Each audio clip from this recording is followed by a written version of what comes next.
Is your Samsung TV not picking up HDMI signals? Many users face this frustrating issue, but there are several simple fixes that can help. In this video, I will show you the steps to get your HDMI connections back in action. First up, let's make sure you've selected the right HDMI source.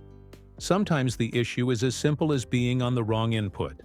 Go into your TV's menu, find the source or input option, and cycle through the available choices to ensure you're on the correct HDMI input. If that doesn't clear up the issue, a power cycle might just do the trick. Turn off your TV and unplug it from the power outlet. Wait about a minute before you plug it back in and turn it on. This process resets the HDMI connections and can often solve the problem right away.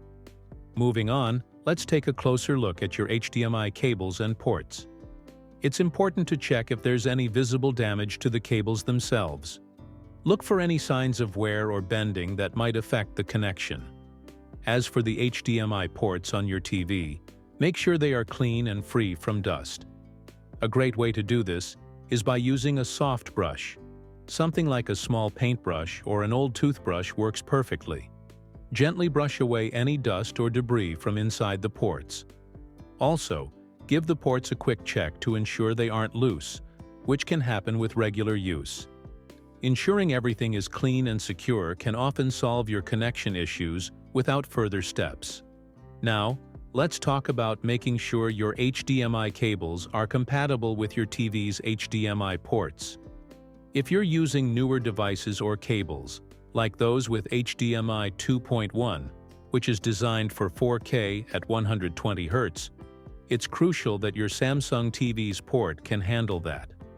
Older HDMI versions might not support the higher bandwidth or features of HDMI 2.1. Take a moment to check your TV's specifications, usually found in the manual or online, to confirm which HDMI version your ports support. If your device and cable are more advanced than your TV's capabilities, you'll need to consider using a cable that matches your TV's HDMI specifications to avoid any signal issues. Next up, let's use some of the built-in tools your Samsung TV offers to help diagnose and fix HDMI issues. Start by using the HDMI Self-Test feature. You can find this by going to the Settings menu on your TV, then navigate to the Support section and look for Device Care or Self-Diagnosis. There you'll find the HDMI troubleshooting option, which will help you identify if there are any issues with your HDMI ports. Also, if you're using Audio Return Channel or eARC, especially with newer eARC for enhanced audio, make sure that Anynet Plus HDMI-CEC is enabled. This setting allows your TV to communicate with other connected devices more effectively and is crucial for using eARC. You can enable it in the general settings under the External Device Manager. This ensures that your TV and sound system can communicate over HDMI, which is necessary for optimizing your audio setup with devices that support eARC or eARC.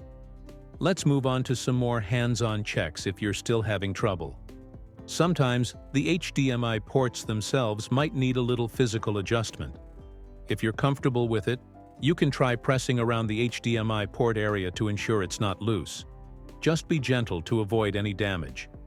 Use your thumb to apply slight pressure around the port area, which can help reseat any connections that might have come loose over time.